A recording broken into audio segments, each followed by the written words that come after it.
Yes. I don't know why. It's recording all my Zooms now. I have to change my settings. Watching you. Thank you for those who are joining us.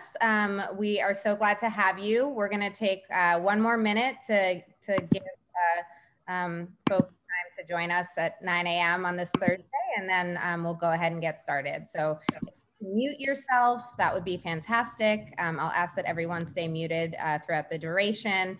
Dr. Baumann has said that you're welcome to have your camera on or off, whichever you prefer.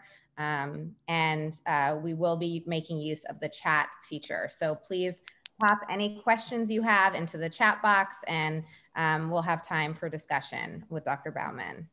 So just give folks one more moment and then we'll get started.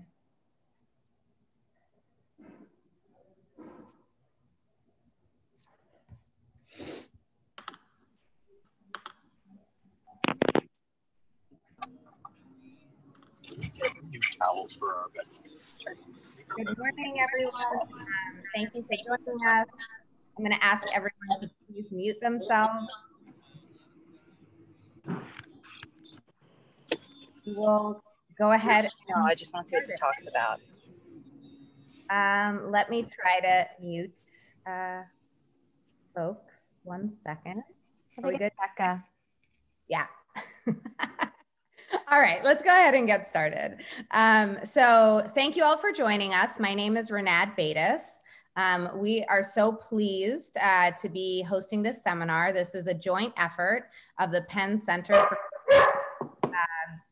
which is led by Dr. David Mandel, and the Penn Implementation Science Center at the Leonard Davis Institute, which is led by myself and Megan Lane Fall. And we are so pleased to have today an amazing guest speaker, Dr. Anna Baumann.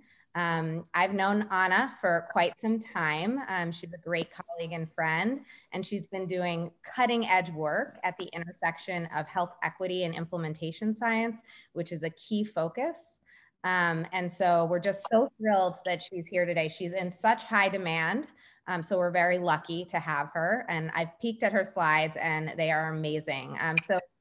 I just want to share a couple of things about Dr. Baumann before I hand over the mic to her.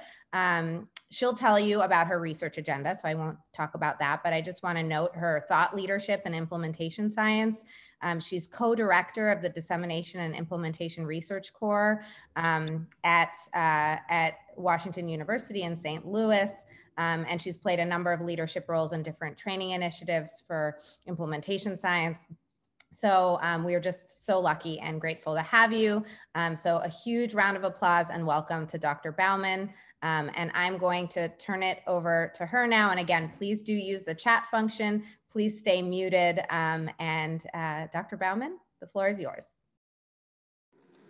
Thank you. You know, this is like a double fan process. When you follow the work by you guys, I'm always thrilled to see what you're doing. So when Renad reached out and said, would you like to talk? I was like, yes, because I want to talk with you. So it's all the way around. So I'm super excited to be here. I will say that I have a quarantine puppy that you might or may not hear or see. So I apologize, apology is not the word, right? Because we're all in quarantine, but there's that. So I just want to say that there's a puppy that you might interact with. So let's start. This is super exciting. Can you guys see okay? Yeah, cool. All right, so let me give you a heads up. I have a lot of slides for a short amount of time, which means that I will talk really fast. So two things. One is Renat has a PDF of the slides and she will share with you. They're yours. The other piece is if you're in the Twitter land, do engage in the conversation. I am not the only one doing equity work. I'm not the only one leading this. This is a national conversation. And we're eager to hear your thoughts and questions, etc. Okay? I'm a research faculty, so I'm funded by many things. I have the honor of collaborating with many people. Those are my fundings, so I need to acknowledge them. engage in the conversation, use the hashtags, talk to us. This is fun. All right, so before I talk about science, the more I think about equity and the more I learn about equity, I learned that we need to ground ourselves in our geography. So before we start having any conversation, think with me, who are you? So let me tell you who I am. I am a cisgender, female, able-bodied, white-skinned, Latina. I was born in Brazil, lived in Chile, so trilingual-ish person. Recently granted citizenship of the United States. Single mom, faculty working at a university. Why do I say this? I say this because the intersection of those variables affects the way that I interacted with my family, with my friends, and it also highly affects the way that I ask my research questions and how I interact with my participants in my studies. It's also important to think about how your position in the world affects your power and your allyship. The fact that you are in a Zoom, you have technology, you have house, that you're able to hear what I'm saying, seeing what I'm showing you, is in itself a powerful aspect, right? So some of us have started to talk about power and positionality as we start working in the context of equity. And I would love for you who are in a powerful space in the implementation science field, Penn State, to think and examine a little bit more about what does that mean when we think about equity. Why do I say this? Because equity is a buzzword now. We're all doing equity work. Everybody's getting to the bandwagon. There's checklists. Equity cannot be a checklist. The fact that you engage and you recruit different people in your study is not enough. Equity is a practice. And so if we are to truly do equity work, we need to think about where are we in the zone of anti-racism? How do we position ourselves to use and to talk about our power? Even when we empower others, what kind of language do we use? So equity really is a practice. It's an ongoing practice. It's not a checklist. So if there's anything that you can learn from this, this is it, okay? The rest you can read about things in the articles. All right, so when you think about equity and implementation science, I love this graph because there are many ways and many lenses you can think about how to blend and how to enhance equity through the implementation science lens. Several people have published frameworks. We don't need another framework. We should not develop another framework, please, right? What we need to do now is really test the frameworks that are out there and really examine what we have. People have published around methods. Again, let's not reinvent the wheels. And if there's any silver lining at all about COVID-19, besides the fact that I see all your pets and kids, is that it has put inequity at the forefront, right? We cannot not see it anymore, and we cannot not act upon it anymore. So I'm gonna talk to you about the paper that Leo Cavazza and I wrote, and some of the things that I've learned since then. The idea here is really to infuse implementation science with an equity lens, right? There's a lot of work in healthcare disparities. There's a lot of work of people that have equity out there. Did you let it chill? Did you turn everything off, close everything down? Do you know why it's not happening? Why?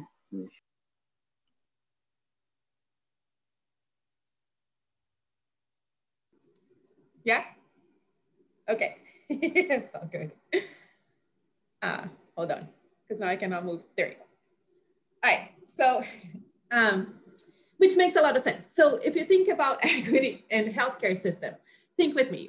We started this whole conversation with the positionality, right? So as you go to healthcare, you have your race, your ethnicity, how you dress, how you look, your educational, your resources, your factors. You have the provider's factors, plus knowledge, attitude, bias. And that's the work that Amy Kilborn showed, right? You have then the intersection of those two affecting the clinical encounter, which then is embedded in healthcare system with the policies, with the quality, financing, etc. And all of that is affected by cultural context. And we're seeing here right now, last week, right? It's there. Racism, structural racism, bias. There's not any ways to not see it anymore.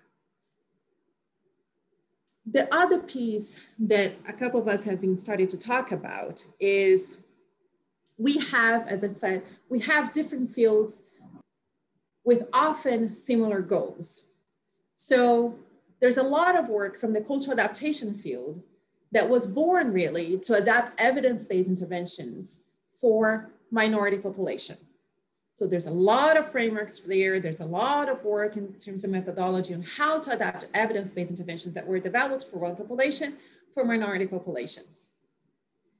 But the assumption tended to be that then all that you needed to do was adapt intervention and ta-da, you're done. And we know that that doesn't work, right? We know that just having an intervention, nothing happens necessarily.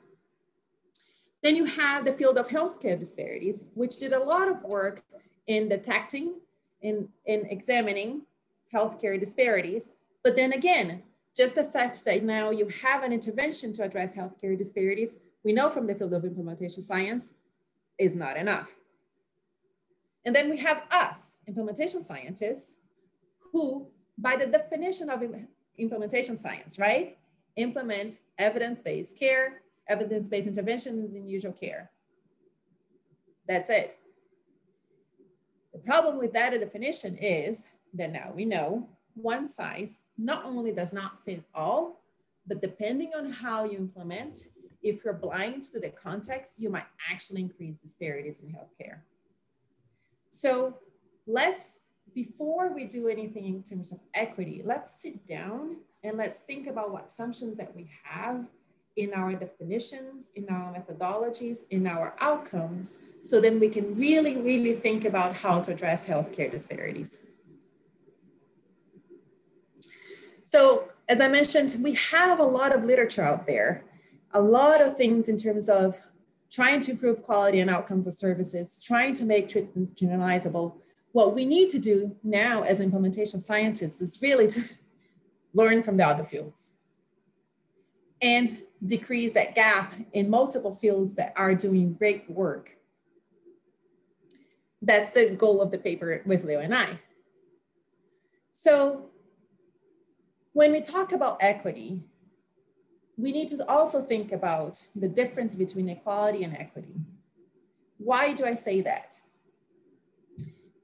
If we go back to the definition of implementation science, which is implement an evidence-based intervention in usual care. And if I implement the same intervention with the same strategy in all the settings that I'm working, I am doing equality work, which at the top of the figure shows is not necessarily the most functional, equitable thing to do. Me giving a bike to everybody doesn't help. On the other hand, if I examine the context and adapt the intervention and the strategy to fit people where they are, then yes, I'm thinking about equity, because I need to meet them in the middle and I need to address how people are different in different contexts. I'm assuming you've seen this. So this is another Proctor's model, and this is where right? I was trained and drinking from the model. And what I really like about this model is that it's simple. So Leo and I said, we're not gonna recreate the wheels. We're gonna use an OS framework to think about equity with 5 calls to action, I guess. 1, think about reach from the very beginning. It's not new.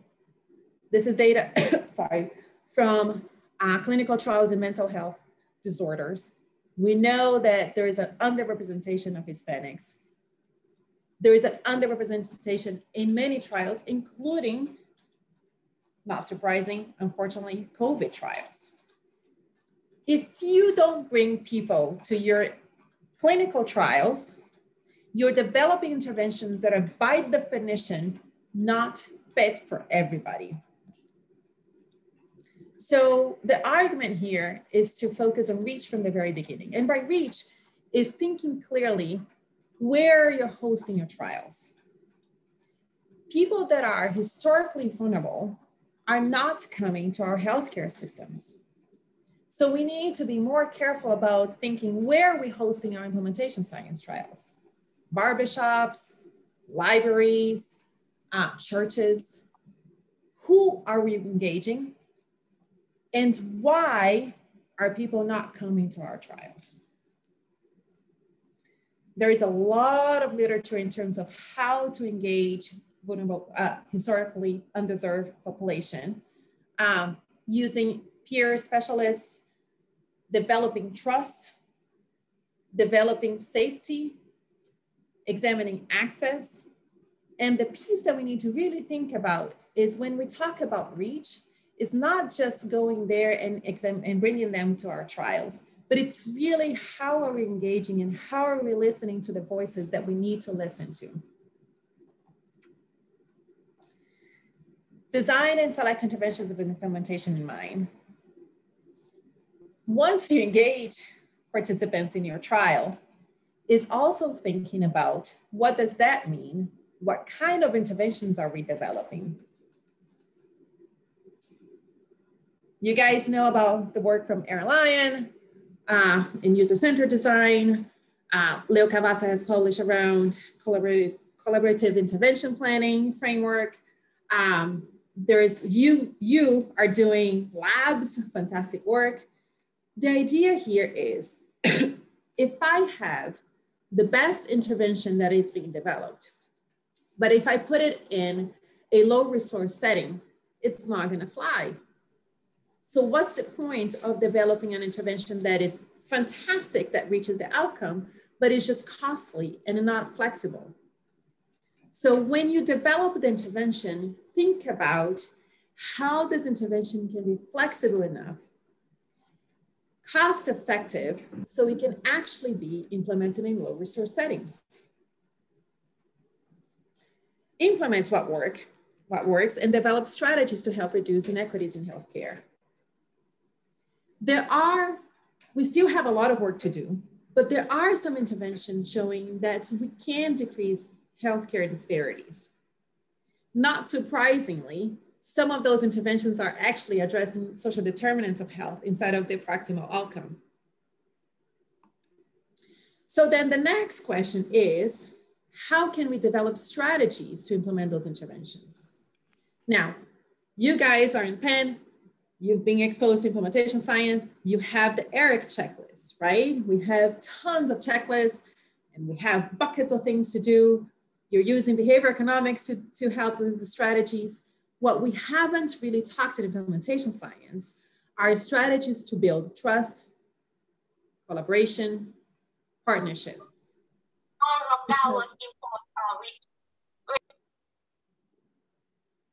Because yeah, okay. Because if we are to think about a population who has been historically stigmatized, oppressed, and is understandably afraid of our healthcare system, we need to do a little bit more work.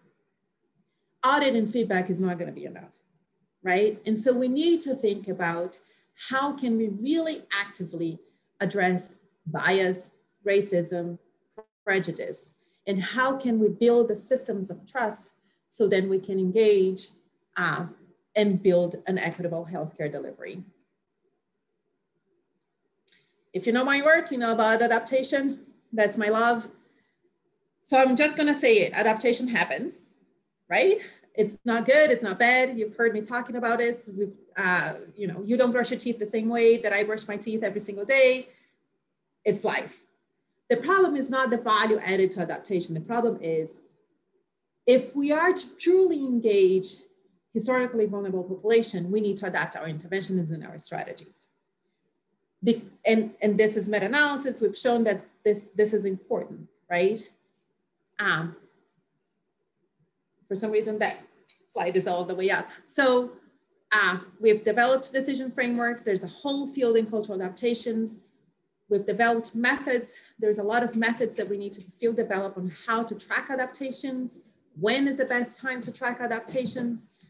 But the whole point is, if we were to really think about an evidence-based intervention and a strategy to embed it in low resource settings, really there's no way we can do it without adapting, right? And we all see this now in pandemic style. The concept here then is to develop a science of adaptation. We've been thinking in the field of, you have an evidence-based intervention, you have the strategies, either adapt one or other, and then go about implementing them. But the reality is that relationship is important, right? The relationship when you adapt an intervention affects the strategies.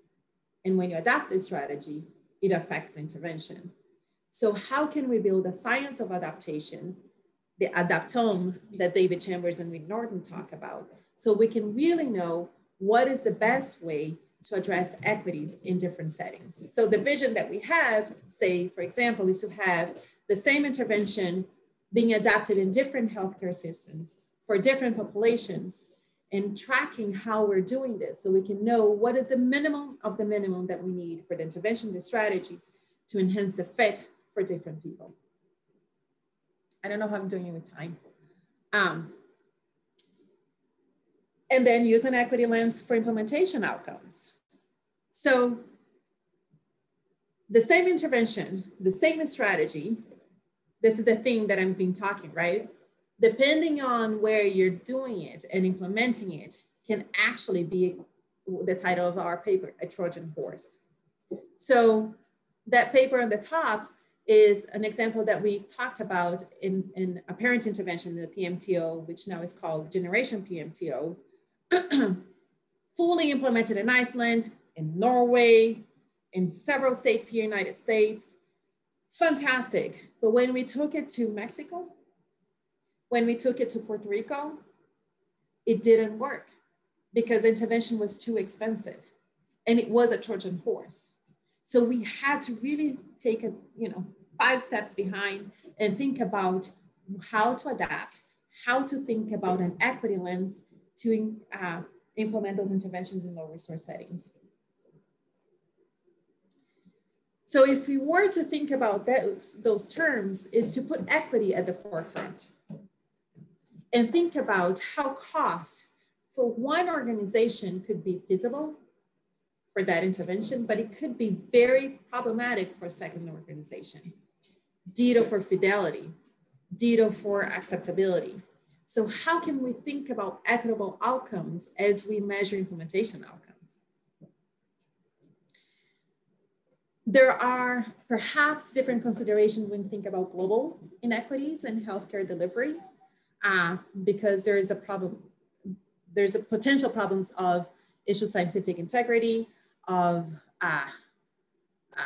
colonization. And so if that is one of your interests, that's another piece that I would love to sit down and we can have a whole nother conversation. So if I were to summarize all of this, first and foremost is to think about your positionality as where you are, how you are in the context of what the work that you do, and how your positionality affects the lenses of your research questions. achieve inclusion and representation in your trials. Think about how you're developing your trials and your interventions. Expand the science of adaptation, placing equity at the center, and investigate then how we can achieve equity in our implementation science field. That's my main message. I will not close yet, because I do want to invite you to one of the things that I'm very, very passionate about, that we are still forming, that I'm still learning a lot, which is our anti-racism implementation, that's the name for now, group.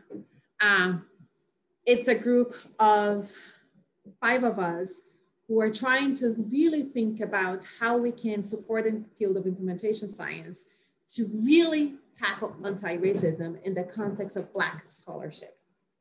So this group is different from all the other national leaderships who are doing equity work. This is very, very intentionally focused on Black scholars. If you're interested, join. Our meeting is going to happen on February 12th at 1 p.m. Central Time. Every data, all the meeting minutes, and everything is posted on our Google Drive. We are about to create a website as soon as I have some hours to sleep.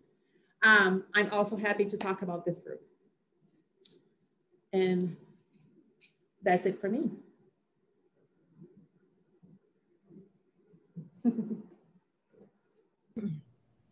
Thank you, Dr. Baumann, for that tremendous presentation, overview, and really thought-provoking talk. It was amazing. Let's open the floor up now to folks who have questions. We have a really nice group of people on the call right now. So I think probably the best way to do it would be to just say that you have a question in the chat, just say question, and then I'll ask you to unmute so that we can retain some order in the process.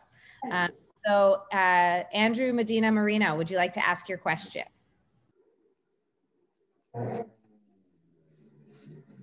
There's nothing to ask. I'm just wondering if those links that she just presented could please be put up to the group, that's all.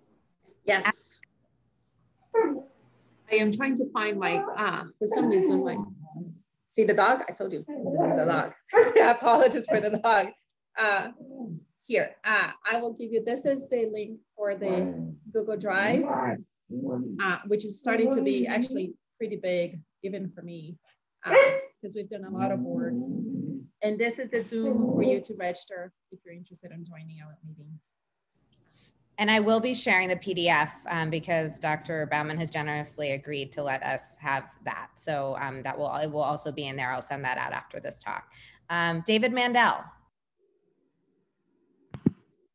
Anna, thank you so much for that talk, and even more for taking on this issue so passionately and forcefully. I'm very grateful that implementation science has a leader like you in this area.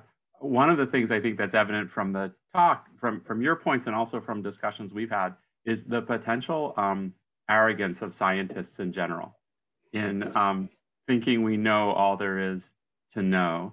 And I wonder, and I understand the stakeholder groups with whom we should be partnering in this work.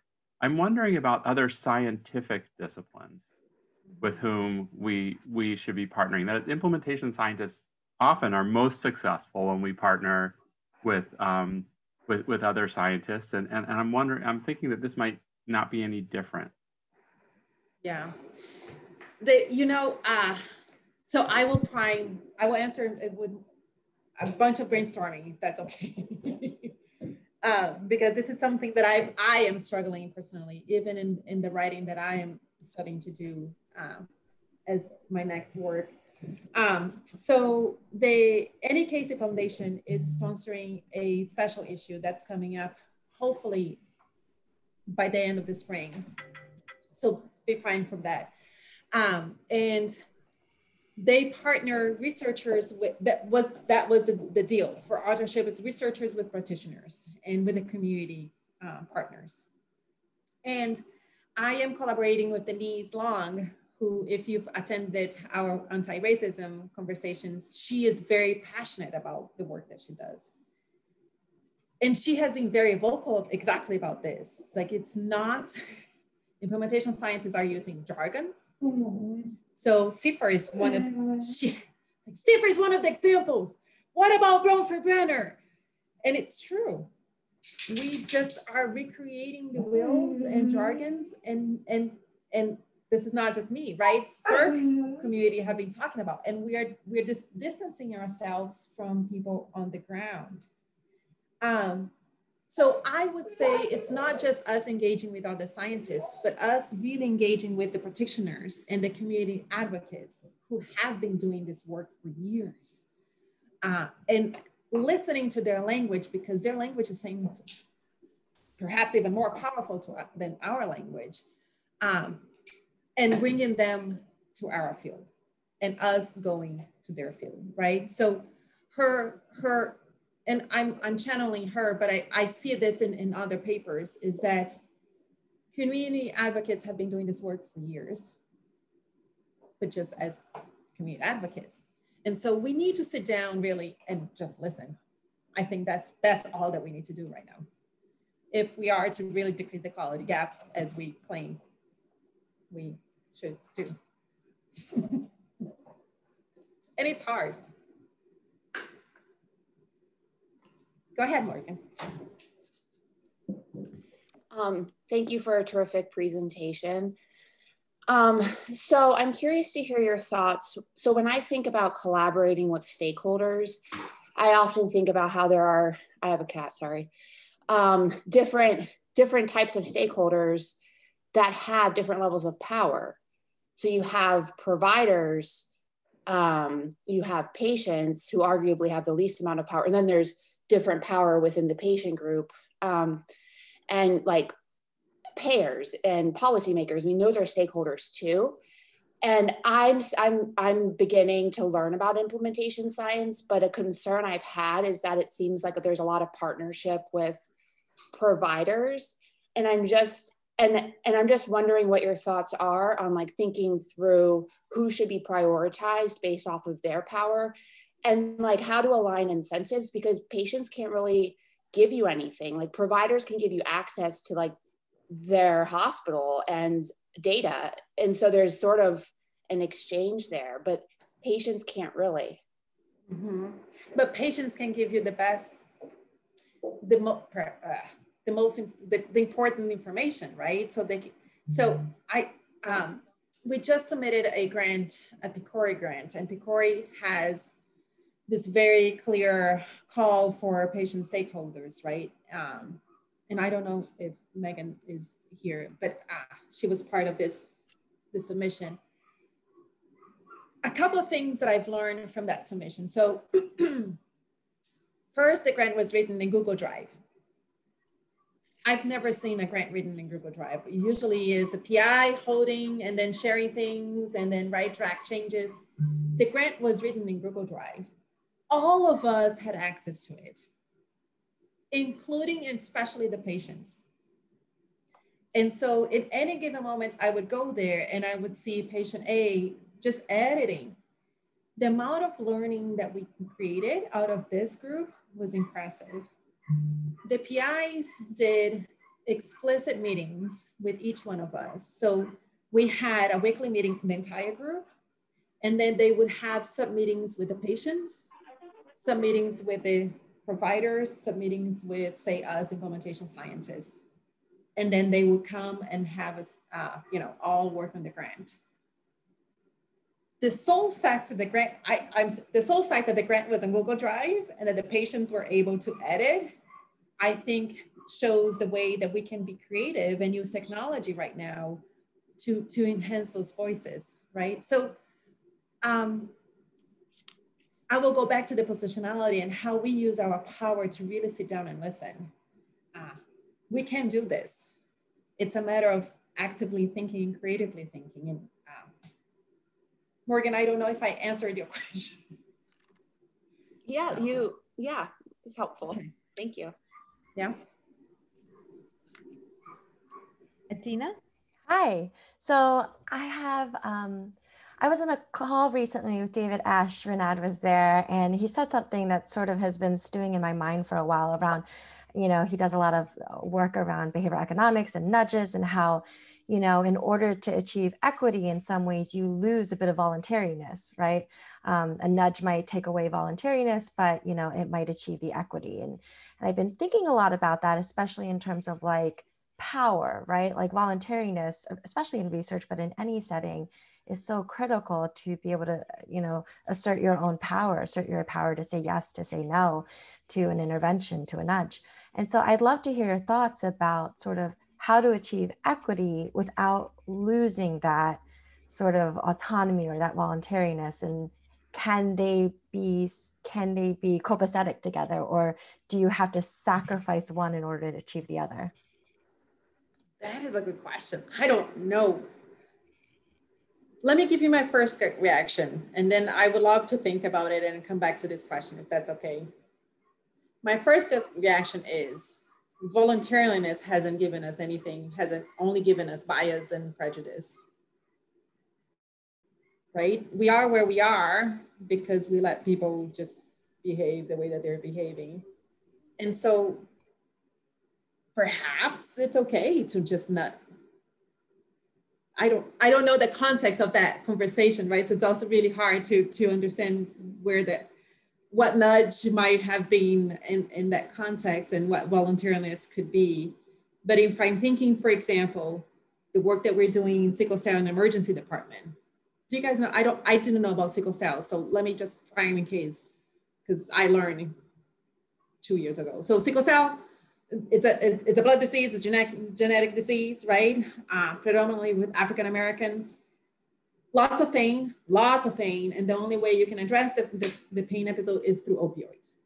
So think with me, the current context, with the opioid context, an African American teenage coming to the emergency department saying, I need opioid. Right? I don't need to say more, do I?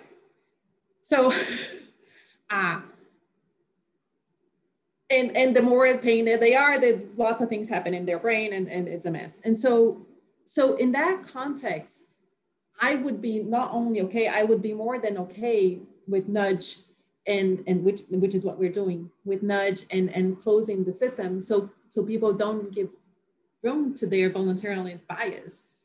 So Adina, I think that's a longer conversation, and I think it depends on what is the outcome and what is the strategy, right? But if we're thinking about prejudice and bias, perhaps that's okay. I don't know. It's a great answer, Anna, and I think it'd be great if we could talk through it more and get more specific about the example in our smaller group conversations. I see that Manya, and I apologize if I said your name incorrectly, please correct me, has a question. Thank you. Yeah, it is Manya. Thank you so much for the talk. I wanted to ask a little bit about how, if in any way, the increasing influence and role of RCTs in global health in any way affects how implementation science is able to tailor its programs to specific contexts, and if that has any implications for equity-related work. And if so, if there's any changes you think are necessary in the conversation around and in how we use RCTs and like low-hanging fruit in global health to also be equitable. I would love, this is a whole nother conversation. So let me give you the little experience that I have in global health, which is, you know, we can have a whole nother conversation, philosophical conversation, whether this is just global or it happens here too. So as I mentioned, I'm from Brazil, and we're just writing up a paper right now. And a little bit of the work that I do in parent interventions. So I went there 2 years ago to showcase my parent intervention, right? Saying Brazil is a nightmare. We don't have epidata in child outcomes, but I know that people, right? Children, let's help parents. In the room, there were people from the government. So I'm from Brasilia, so the capital. People from the government, people from WHO, people from UNESCO. So people with money, with power, people that could give me like the Ministry of Health that could say, yes, let's sponsor this. So I tried to do my magic, right? If you're mental health, you do the role play. So I get them all playing. They all loved The first question was, how long, how can you train 200 people, and how much? Ethically, I couldn't say I'm gonna train 200 people in 1 year. I can't say that, right? And so, because I needed more people speaking Portuguese. So anyway, so we had this whole conversation. It fell flat. And now they're implementing a non-evidence-based intervention in Brazil with parent interventions because it's cheaper and because people are doing it. So we may as well just keep doing it. The underlying process, at least in Brazil, in Mexico, and some other Latin countries, I cannot speak for other countries that I do not know, is that in the context of mental health, there's a lot of the psychologist learning psychoanalysis. And so evaluation, objective measures is a big no-no. And that is true in the data that we're seeing. So we just translated EPAS, the evidence-based practice assessment from Greg Aaron's work. And it's as scary as it can be. People are saying, no, don't even come with this because evidence-based, no.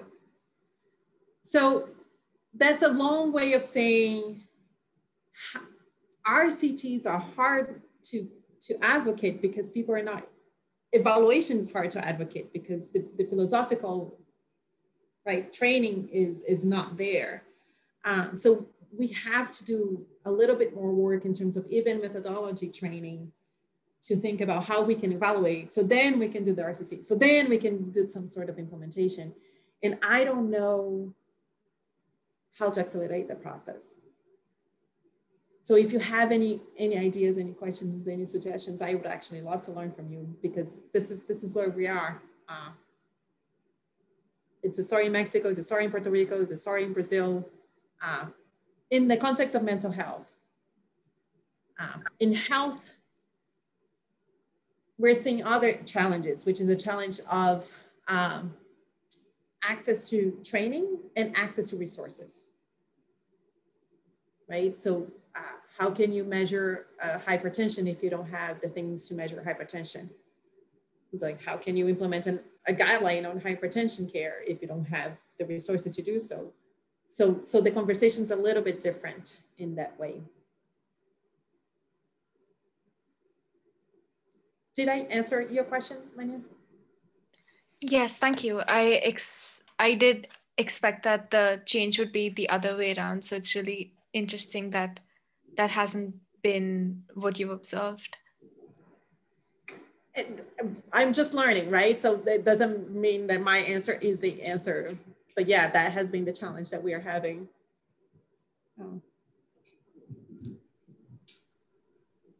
Anna, I have a question. So one of my observations as someone who's kind of lived, breathed, and eaten implementation science for the past amount of time is that sometimes we don't go as deep in our field as we borrow from other fields. So that's kind of a hallmark. We borrow from lots of different fields.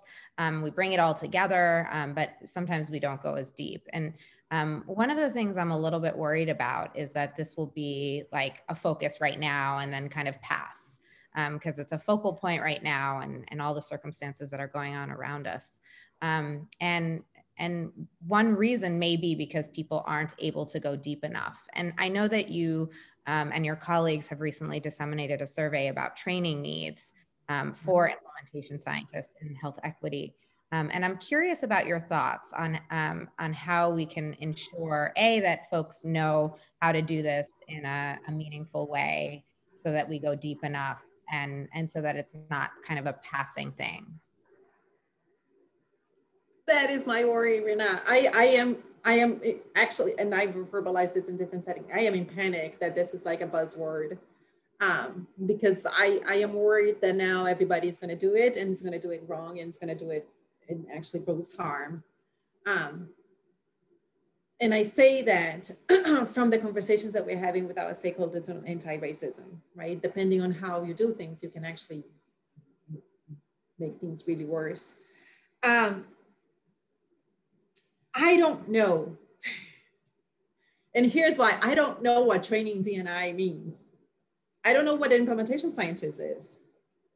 I don't think we know what that is. And that's actually some of the work that we're doing at the CTSA level, right? It's like, how do we define what implementation science is? A, how do we define what an equity researcher is? B, and then how can we combine those two? So that is the struggle that I am having, right? It's like, I didn't go to IRI, I hang out with you guys, right? So what does that mean?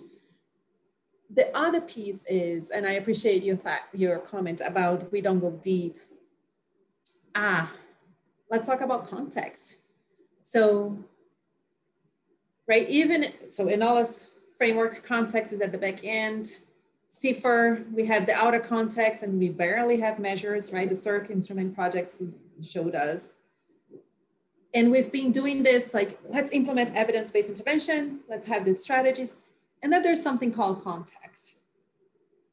But if we think about equity, context is really at the forefront. Because I cannot train a father to praise a child if the father is starving and doesn't have a job or a house, right?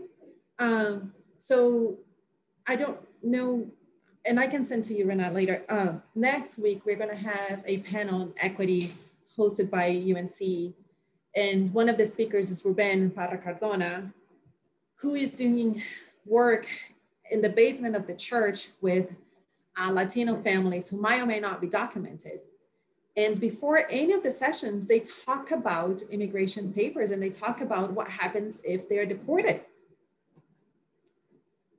So how can I do a really, truly implementation work to achieve a outcome, in this case, parenting practice to then improve child outcome, if the context is so big and the policies are affecting the way that we're working, right? We talked about sickle cell, the same thing. How can I implement guidelines to say you have to do X dose of opioid if the policies are saying shall not give opioid and if there's a huge discrimination? So I think part of, if we are to really train and think about it in the field of implementation science, we need to stop saying context is just a back end and sit down with that discomfort and really evaluate what context and how context is affecting the way that we're doing the work that we're doing. Thank you. I am clearly passionate about this. It shows. It's amazing. Jennifer Pra-Ruger has a question. Thank you. Thank you so much for your presentation. I really appreciate what you're working on. I wanted to follow up to what Renata just said about depth. And, you know, it's really wonderful, all the material that you've presented and things. But I think one thing that is really the elephant in the room is questions of social justice and the underlying values for either a health system or a health program or a clinical encounter. And so I think until we get a hold of the underlying values, understand what they are, bring them out, make them explicit, and change them, I think it's going to be very hard for any framework of health equity that's on the implementation side to sit on that, because it's a fractured foundation of injustice. So I'm really interested in issues of justice and what the principles of justice are and can be agreed upon and can be formed to make a basis for these kinds of efforts. So I'd be excited to talk further about it, but also to really, you know, challenge us to think about that underlying foundation. Thanks. Jennifer, yeah, I would say it's not the elephant. I think it's the room. It is the room now, right? The fact that last week people invaded and did what they did and we're just like sitting down and just staring at it. I think it's the room. I think the more we need to sit down and have those difficult conversations. We're past that time, right? And think about how are we not talking about it and what is it that we are not measuring it? And why, when I go and hang out with my parents, when I do parent intervention, why am I not having those conversations? And I pretend, right? So if we think about even, so, hey, I'm sorry, like, this question. One of the things that I've been playing with idea is, we've been developing interventions for proximal outcome. So using parent intervention, just because that's easy right now, right? So I train parents to improve their practices so then they can have mediation outcome and get better outcomes in children, okay? That's how the interventions are being developed, right? Hypertension, cancer, etc. What we are not doing in the field of implementation science is examining the outer context. So let me give you another example. The PMTO has data showing that 9 years after they trained single moms in the intervention, 9 years after they trained the single moms in the intervention, their income increased and their depression rates decreased. What does that mean? It means that supposedly, if you're targeting one clinical outcome, you're happier, which means then you can get a better job and life is better. What perhaps we're missing in the field of implementation science is that we've been so focused on our clinical outcomes that we are not necessarily measuring the other pieces of the puzzle, right? So why are we not measuring income? Why are we not measuring, I don't know, depression? Why are we not measuring housing? Why are we not measuring transportation and how those things affect our clinical outcome? So that's one piece. The other way around is we have some data. The data is, we still have a lot of work to do in diabetes, showing that diabetes is really hard, right? Because it's a lifestyle intervention.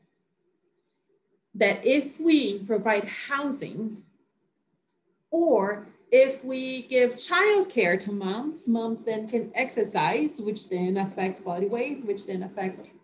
So it's not targeting the main outcome. They're not targeting food, they're not targeting stuff. They're targeting social determinants of health. They're giving childcare, they're giving housing. Then it affects hypertension. So I think we are in the space where we need to be creative and we need to think broader than just the proximal outcome of our interventions if we were to really sit down with the discomfort of equity, right? It's, again, bringing context to the forefront. Thank you. Melanie Klein. Hi. Anna, thank you so much for a wonderful presentation and a really stimulating discussion. I actually also already feel that my question is kind of outdated given how quickly we've moved with this conversation. But what I was really thinking about your PMTO example and how I often feel this way where we're working on trying to implement this intervention and we know it's evidence-based and it looks great. And for lots of reasons, people aren't interested, or specifically in terms of equity, we're not getting to the types of the people that we're hoping the intervention will reach. And I'm trying to think more, I would love to hear your thoughts on kind of within expediting this process.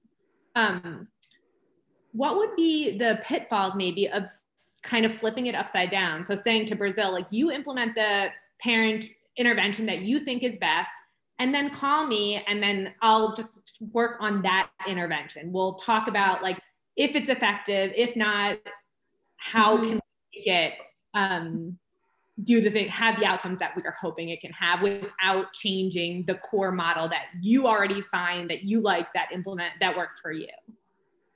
I mean, this is a fantastic question. And that's exactly the conversation that we started to have because of white supremacy. Right? The fact that I'm trained in my intervention and I think my intervention is amazing doesn't mean that it's the only one, right? And oftentimes the community is doing something that's working. And so why would I take that away from them? There are, so this is in Brazil, this is happening actually here. And again, going back to the special issue, one of the interventions was, they call it equitable evidence, which was a community that developed the intervention. And now part of what they're doing as they evaluated the intervention is just social justice, is allyship. So it is not necessarily implementing the intervention, but linking resources to the community, because that's what the community needed. They didn't need another parent intervention. They just needed resource sharing. So I think your question is right on target. And I think that's what we need to, again, implement evidence-based interventions. Evidence to whom, right? And what does that mean? And evidence here doesn't mean that's evidence there. And I will say, so the story of the work in Brazil was, I got a pilot grant, right? Because I was like, let's do this. I'm gonna pilot grant, we're gonna do the intervention, we're gonna test which measures. Like, oh, so I refuse to use CBCL. And if you know CBCL is a nightmare of a measure and it's expensive. I refuse to use it, right? Because why would I burden? So we had to sit back, hence the EPAs. We had to sit back and say, how do I even evaluate the evidence of that intervention in a low resource setting? So then we can think about how to support them. So absolutely. Just the fact that one intervention is evidence-based doesn't mean that's the best intervention for the community. So it looks like we have one last question. So Yehuda, do you want to ask your question, and then we'll wrap up on the hour?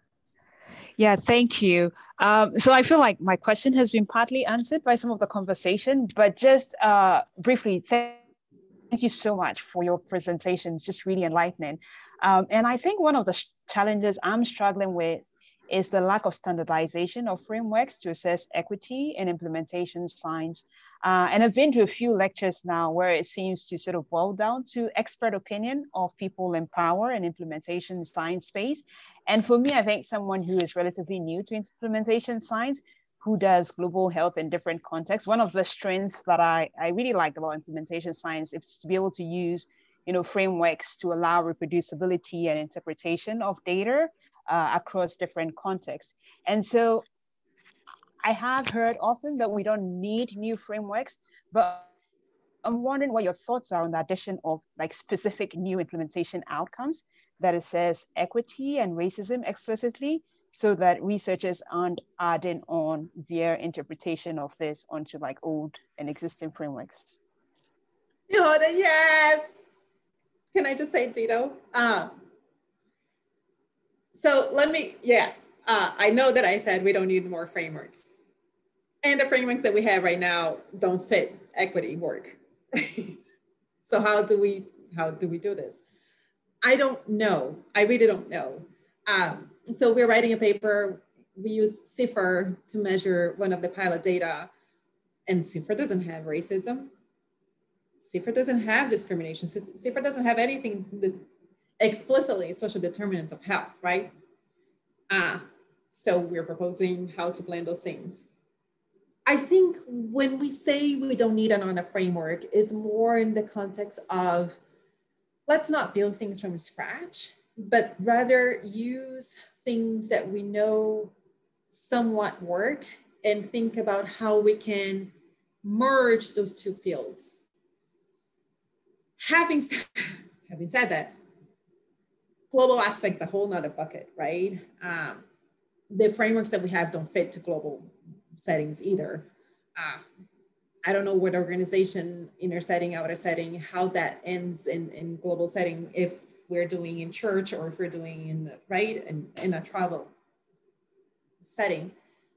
So it's more, having published an adaptation of Proctor's model, I think it's more trying to think about, instead of building from scratch, I think that's what it is.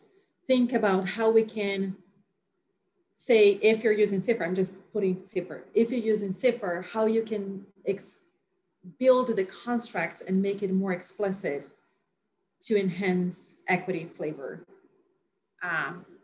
We have a lot of work to do. And we have to start testing the things that are out there already, right? Eva's framework, Rachel Shelton's framework, Melanie Ward framework. So we have already some sort of groundwork. Let's start destroying those things and the work that already exists instead of just reinventing yet another wheel. Where did you go? There you are. Does that make sense? Yeah, it does. Thank you. So on that note, I'm going to ask us all to give another round of applause for Dr. Baumann. This was thought-provoking. It was humbling for me with regard to how much I have to learn. And we're so grateful for you joining us, and we look forward to continued discussions. And thanks to everyone who came. We have a number of talks coming up. So I hope to see you there as well. And thank you all. So applause. Anna, I think we're staying on this link for the meeting with Yumi and David. So okay. Do you want to take a break? Do you need a moment? Can I get more water? Yes. Absolutely. I'll get my water and I'll come back. Okay.